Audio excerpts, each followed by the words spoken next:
Welcome to seizures kitchen. நாம் இன்றைக்கி பார்க்க போகிறது வந்து சூப்பரான எம்மியான ஒரு லேயர் தம் பிரியாணி தான். முதல்ல அதுக்கு நம்ம வந்து சிக்கன் நல்லா வாஷ் பண்ணிக்கணும். சிக்கன் வந்து ஓவர் நைட் வந்து உங்களுக்கு வந்து மேரினேட் இருந்துச்சுன்னா செம்ம ஜூஸியாக இருக்கும். அட்லீஸ்ட் இல்லைன்னா ஒரு 2 hours ஆகுது நம்ம வந்து அதை வந்து மேரினேட் பண்ணிக்கணும். இப்போ நாம் சிக்கனுக்கு என்னென்ன மசாலா சேர்க்கணுங்கிறத பார்த்துடலாம்.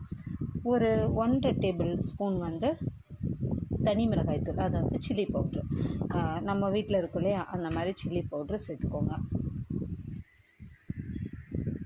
சேர்த்துட்டு பட்டை, ஏலக்காய், கிராம்பு, என்னென்ன நம்ம வாசனைக்காக சேர்த்துக்கோங்க தாளிப்புக்கு அதெல்லாம் சேர்த்துக்கோங்க.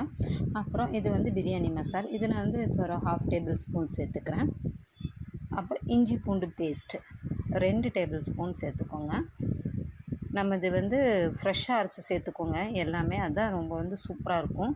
அப்புறம் லெமன் ஜூஸ் வந்து ஒரு 1.5 டேபிள் ஸ்பூன்லேருந்து, உங்களுக்கு ஒரு பெரிய லெமனாக இருந்தால் ஒன்று ஃபுல்லாக இது பண்ணிக்கோங்க, இல்லை சின்னதாக இருந்தாலும் ஒரு 1.5 லெமன் நல்லா ஜூஸியாக இருக்கும் இல்லையா, அதுக்காக இதை மிக்ஸ் பண்ணிக்கிறோம்.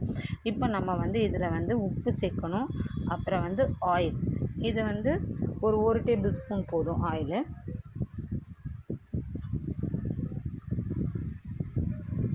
மல்லி இலை, புதினா இலை, இது ரெண்டுமே வந்து ஒரு ஆஃப் ரெண்டும் சேர்ந்து ஒரு பிடி இருந்ததுன்னா போதும். ஒரு ஆஃப் கப் எடுத்துக்கோங்க. இதை நல்லா வந்து கையிலேயே நல்லா பிசையணுங்க. அப்போ தான் உங்களுக்கு வந்து அந்த ஒரு என்ன சொல்கிறது, கையோட சூட்டுக்கு வந்து அந்த சிக்கன் வந்து நல்லா மேரினேட் ஆகும். இப்போ இதை நம்ம நல்லா பிசைஞ்சுக்குவோம். இது வந்து நான் நைட்டு தான் இந்த ப்ரிப்ரேஷன் பண்ணுறேன்.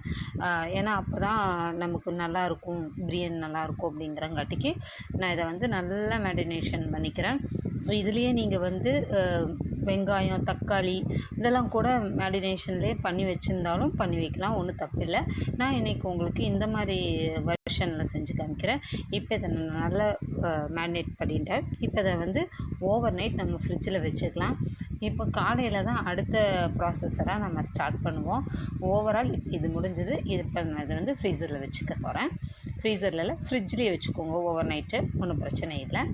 இப்போ நம்ம வந்து இதுக்கு தேவையான மறுநாள் காலையில் இது என்னென்ன செய்ய போகிறோங்கிறத நம்ம பார்க்கலாம். இப்போ நான் வந்து ஒரு 3 பெரிய வெங்காயத்தை வந்து இந்த மாதிரி ஸ்லைஸாக கட் பண்ணி குக் பண்ணிகிட்ருக்கேன். இது வந்து நல்லா ப்ரௌனாக வந்து உங்களுக்கு வந்து வதங்கணும். இது வந்து அந்த லேயர் பிரியாணியில் வர அந்த ஃப்ளேவர் இருக்குங்க இல்லையா, அது உங்களுக்கு இது கொடுக்கும். இப்போ நம்ம மேரினேட் பண்ண சிக்கனு அதில் கூட நீங்கள் இதை வந்து முந்தின நாளே நைட் கொஞ்சம் சேர்த்துட்டிங்கனாலும் நல்லா டேஸ்டியாக தான் இருக்கும். நான் வந்து இப்போ பிரியாணியோட தான் சேர்த்துக்க போகிறேன். இப்போ இந்த நல்ல ப்ரௌன் கலரில் வேணுங்க, நமக்கு அந்த மொறுமொறுப்பாக ப்ரௌன் கலரில் வேணும். நம்ம ஃபஸ்ட் எடுக்கும்போது ஒரு மாதிரி தான் இருக்கும், அப்புறம் இந்த அளவுக்கு ப்ரௌன் கலரில் கொஞ்சம் நேரம் ஆறின பிறகு பார்த்திங்கன்னா இதாயிரும். முந்திரி கொஞ்சமாக ரெண்டையுமே வந்து வறுத்து எடுத்து தனியாக ஒரு இடத்துல வச்சுக்கிட்டேன். இப்போ நம்ம வந்து ஒரு கடாய், பிரியாணிக்குன்னு நம்ம ஒரு கடாய் வச்சுக்கோங்களேன், அந்த கடாயை எடுத்து அடுப்பில் வச்சுக்கோங்க. இது வந்து இந்தியா கேட்டோட கிளாசிக் பாஸ்மதி ரைஸு, இதுதான் கொஞ்சம் நல்லா இருக்குங்க.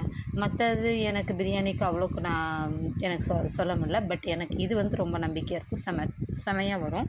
இப்போ வந்து 2 பாத்திரத்தை நான் 2 பர்னரில் எடுத்துக்கிட்டேன். ஒன்று வந்து நம்ம ரைஸ் குக் பண்ணோம். நம்ம ரைஸ் குக் பண்ணுறதுக்கு முன்னாடி ஒரு 1/2 hour முன்னாடியே ரைஸை வந்து லைட்டாக வாஷ் பண்ணி நீங்கள் அதை வந்து ஊற வச்சுருங்க.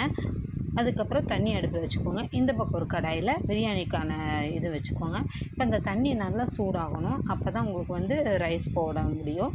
இந்த பக்கம் இருக்க கடாயில் வந்து ஒரு 2 டேபிள் ஸ்பூன் வந்து ஆயில், கடலெண்ணெய் சேர்த்துக்கோங்க. எப்போவுமே கடலெண்ணெயை வந்து பிரியாணிக்கு சேர்த்துக்கிட்டிங்கன்னா செமையாக இருக்கும். அப்புறம் 2 டேபிள் ஸ்பூன் ஆயில், அப்புறம் 2 டேபிள் ஸ்பூன் நெய் உங்களுக்கு ஆப்ஷனல் தான், வேணும்னா யூஸ் பண்ணிக்கோங்க. நம்ம அப்படியே கூட பிரியாணி செஞ்சாலும் நல்லா ஃப்ளேவராக இருக்கும். இப்போ ஆயில் நல்லா ஹீட் ஆகட்டும். இப்போ நெய் சேர்த்துக்கலாம்.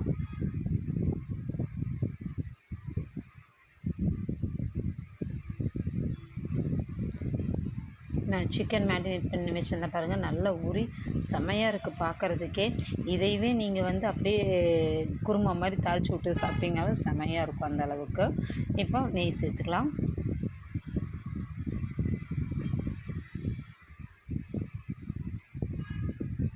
நெய் வந்து நல்லா சூடான பிறகு இப்போ நாம் வந்து ஆல்ரெடி வந்து அதுலேயே பட்டை, ஏலக்காய், கிராம்பு எல்லாம் சேர்த்துக்கிட்டோம். ஸோ நம்ம வந்து தாளிப்பில் சேர்க்க வேண்டாம். இப்போ வந்து பெரிய வெங்காயம் இருக்குது இல்லையா, 3 பெரிய வெங்காயம் நான் எடுத்திருந்தேன்னு சொன்னேன் இல்லையா, 1.5 பெரிய வெங்காயம் வந்து நான் வந்து வறுக்கறக்கு எடுத்துட்டேன். ஒரு 1.5 பெரிய வெங்காயத்தை வந்து இப்போ நான் வந்து ஃப்ரை பண்ணிக்க போகிறேன். இது வந்து ஓரளவுக்கு ஃப்ரை ஆகணுங்க. ரொம்ப அப்படியே டார்க் ப்ரௌன் ஆகணுன்ட்டுல, ஓரளவுக்கு ஃப்ரை ஆகணும். ஏன்னா நம்ம சிக்கனை இதில் தான் போட்டு டாஸ் பண்ண போகிறோம். அப்போ தான் நல்லாயிருக்கும். நான் சொன்ன மாதிரி நீங்கள் இந்த வெங்காயத்தையெல்லாம் தூக்கி சிக்கன்லேயே போட்டு மேரினேட் பண்ணிங்கனாலும் செமையாக இருக்கும். வீடியோ எடுக்கும்போது கொஞ்சம் ப்ராப்ளம் ஆயிடுச்சு, ஒன்றும் நினச்சிக்காதீங்க. அப்படியே உங்களுக்கு நான் சொல்கிற அளவை மட்டும் நீங்கள் கரெக்டாக பிக் பண்ணிட்டீங்கன்னா சூப்பரான பிரியாணி கிடைக்கும். இது நல்லா ஃப்ரை ஆகட்டும். இப்போ இந்த பக்கம் நம்ம தண்ணியில் வந்து பட்டை, கிராம்பு, ஏலக்காய், அப்புறம் அன்னாச்சி பூ, பே லீஃப் இது எல்லாமே நம்ம சேர்த்துக்கலாம்.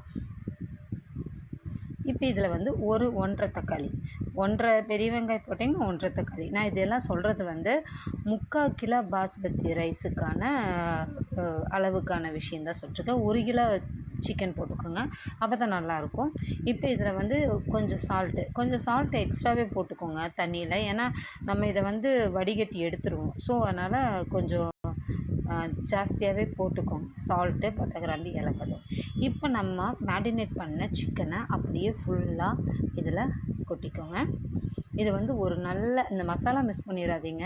ஏன்னா அந்த மசாலாவில் தான் நம்ம அவ்வளோ தூரம் பண்ணின டேஸ்டியான மசாலா இருக்குது. மிஸ் பண்ணிடாதீங்க எப்போவுமே. இதை நல்லா வதக்கிக்குங்க. ஒரு கிண்டி வச்சுக்கோங்க.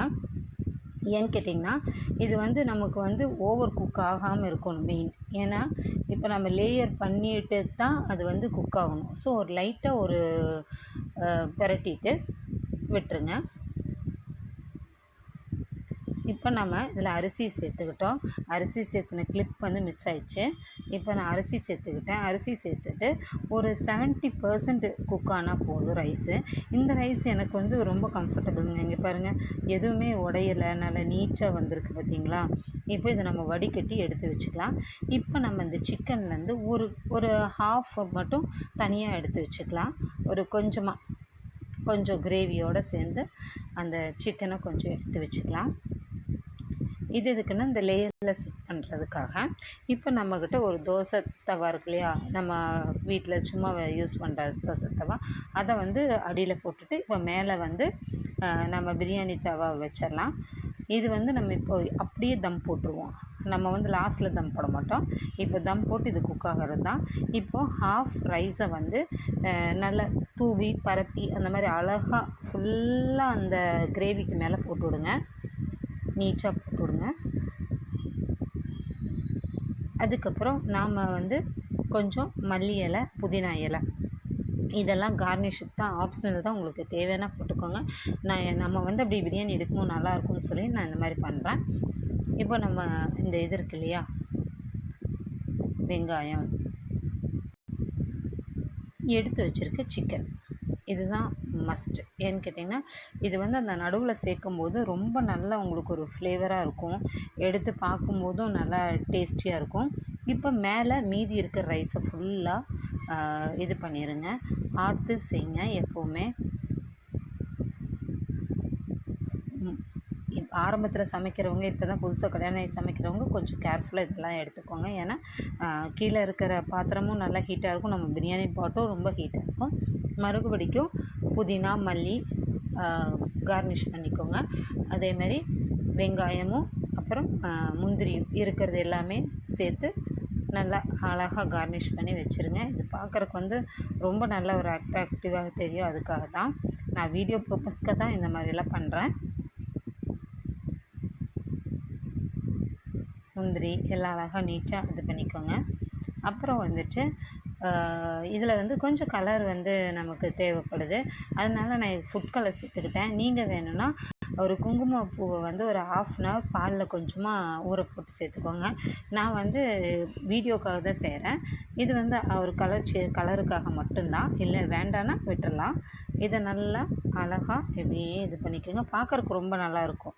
வேண்டான்னா ஸ்கிப் பண்ணிடுங்க. அதுவுமே செம்மையாக தான் இருக்கும். இப்போ நான் அதை ஒரு லிட் போட்டு க்ளோஸ் பண்ணிக்கிறேங்க. இப்போ இந்த லிட்டை வந்து நம்ம வந்து ஒரு 20 மினிட்ஸ் டு 25 மினிட்ஸ் வந்து நீங்கள் இது ஓப்பனே பண்ணக்கூடாது. எனக்கு இந்த லிட்டு செட் ஆகலை, அதில் ஹோல் இருக்கு இல்லையா, அதனால் நான் வந்து இந்த மாதிரி ஹோல் இல்லாத சில்வர் லிட்டே எடுத்துக்கிறேன். இதுக்கு மேலே இப்போ ஒரு வெயிட் கொடுக்கணும். நம்ம இந்த இடிக்கும் இல்லையா, அந்த கல்லை தூக்கி வச்சுட்டேன் நான். இப்போ இது 25 மினிட்ஸ் நம்ம இதை வந்து டச் பண்ணவே வேண்டாம். இது அப்படியே இருக்கட்டும். அப்போ தான் வந்து சூப்பராக இருக்கும். இப்போ 25 மினிட்ஸ்க்கு அப்புறமா நாம் எடுத்து பார்க்குறோம். நம்மளோட சூப்பரான எம்மியான லேயர் பிரியாணி ரெடி ஆயிடுச்சு. உங்களுக்கு நான் எடுத்து காமிக்கிறேன் பாருங்கள். அப்படி இருக்கும். ஒரு ரைஸ் கூட உடையாமல் அழகாக கலர்ஃபுல்லாக எப்படி இருக்குது பாருங்கள். அவ்வளோ சூப்பராக இருந்துச்சு. கண்டிப்பாக நீங்கள் இதை ட்ரை பண்ணி பார்க்கணும். நான் அவ்வளோ எம்மியான பிரியாணி பாருங்கள். நான் உங்களுக்கு எடுத்து காமிக்கிறேன். சிக்கன் எல்லாம் அவ்வளோ அழகாக ஜூஸியாக குக் ஆகிருந்தது. செம்மையாக இருந்தது. Very nice. சூப்பராக இருந்துச்சு. நீங்கள் கண்டிப்பாக ட்ரை பண்ணணும். நான் வந்து வீடியோ போடுறதில்ல, உங்களுக்கு தெரியும், அவ்வளோக்கு வீடியோ போடுறதில்ல. கண்டிப்பாக இனி வீடியோவுக்கு உங்களுக்கு அடிக்கடி வர்றதுக்கு இது பண்ணுறேன். என்னோடய சேனலை சப்ஸ்கிரைப் பண்ணுங்கள், லைக் பண்ணுங்கள், ஷேர் பண்ணுங்கள். கண்டிப்பாக இந்த பிரியாணி ட்ரை பண்ணிவிட்டு எப்படி இருக்குன்னு கமெண்ட்ஸில் சொல்லுங்கள். தேங்க்யூ.